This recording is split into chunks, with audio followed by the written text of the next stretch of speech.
for lesson 3, we'll be talking about reflections.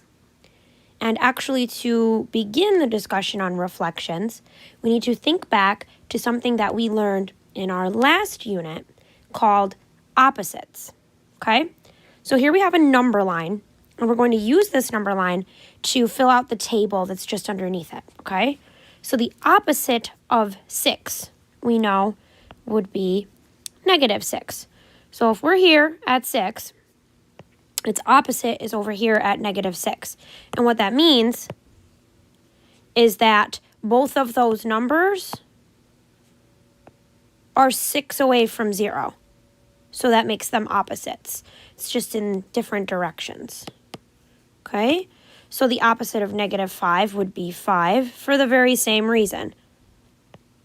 They're both 5 away from 0. Okay?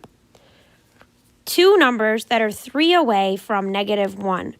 So start at -1, and we want to go 3 away from it. So 1, 2, 3. But my other option, I could have gone the other way. 1, 2, 3. So for -4 and 2 would be our two options there. Okay, and then neither positive nor negative. For that, we know that 0 is the only number that fits that. The opposite of 2 would be, well, here's 2. Here's -2, its opposite. And we know that they are both 2 away from 0. Okay? Two numbers that are 6 away from -3. So if I start at -3 and I go 6 away, 1, 2, 3, 4, 5, 6. Or the other way, 1, 2, 3, 4, 5, 6. I get -9, 3. So now let's connect this to the idea of a reflection. So if you think about what we're doing with opposites, is we're basically reflecting over 0, meaning that if we start at -6, if we reflect, do the mirror image, we just have to go 6 away in the other direction, and now we get 6. So when we do a reflection, we're flipping a figure over a line of reflection.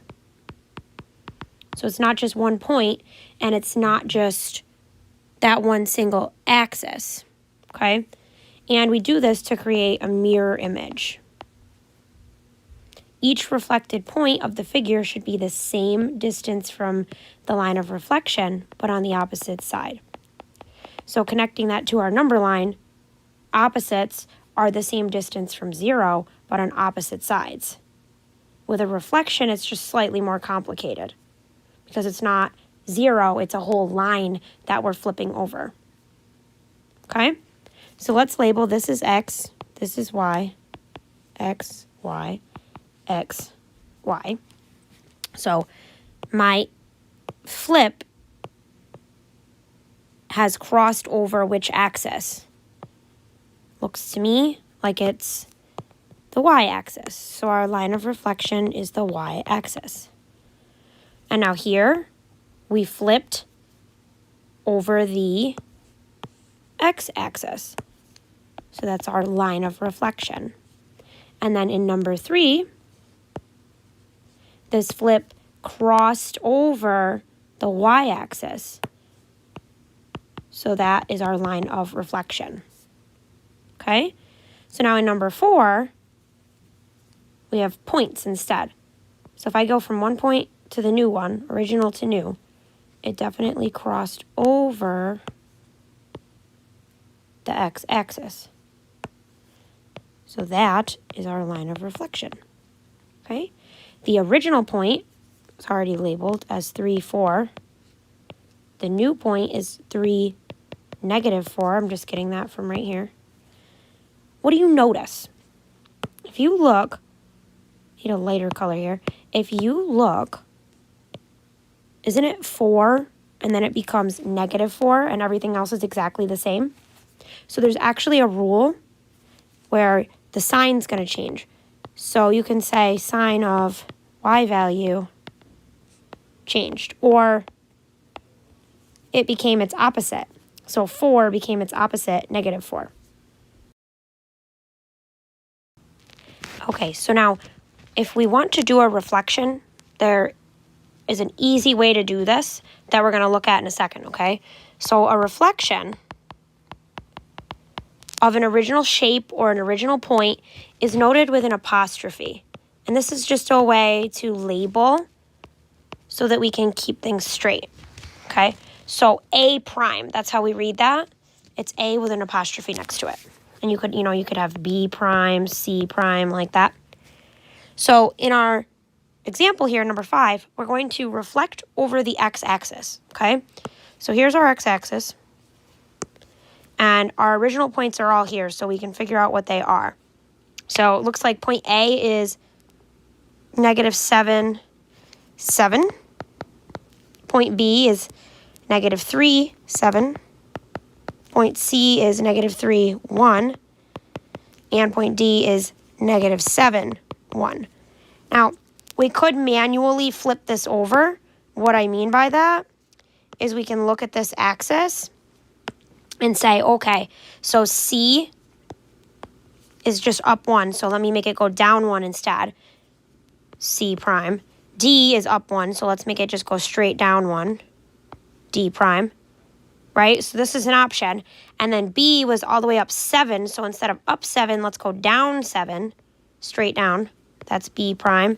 Same for A, it's up 7, so straight down 7. There's A prime. So now we actually created the image of this shape. It's perfectly mirrored.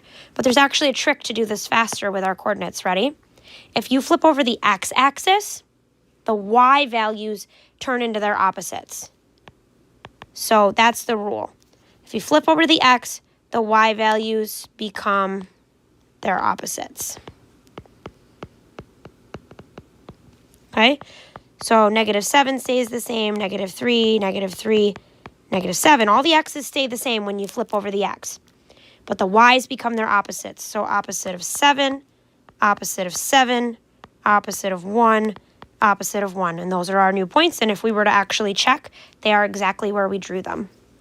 Okay, so some observations we can make. I actually already wrote it. Let me move it where it goes. Is that the y values become their opposites when you flip over the x-axis. Okay? All right, now we're going to try the same thing, but we're going to flip over the y-axis, okay? So here's the y-axis. So now our flip is going to go this way. All right? So even without labeling anything, A is scooched over 2, so I'm going to scooch it over 2 the other way. That's A prime. B is over 1, 2, 3, 4, looks like 8. So I'm going to go over 8, and now that's B prime. C is also over 8. Just got to keep it straight lined up here. C prime, and then D is over 2. So I'm going to move it over 2 here as well. And you can see our new image. We didn't have to label any points because we just flipped it over. We made it a mirror image. Okay, but let's get the points. So A looks like 2, 3. B is 8, 3. C is 8, -2. And D is 2, -2. Now, the rule before was when you flip over the x, the y values become their opposites. The rule now is when you flip over the y-axis, the x values become their opposites. Okay? The y values stay the same. The x values become their opposites. So now -2, 3. Opposite of 8, keep the 3. Opposite of 8, keep the negative 2.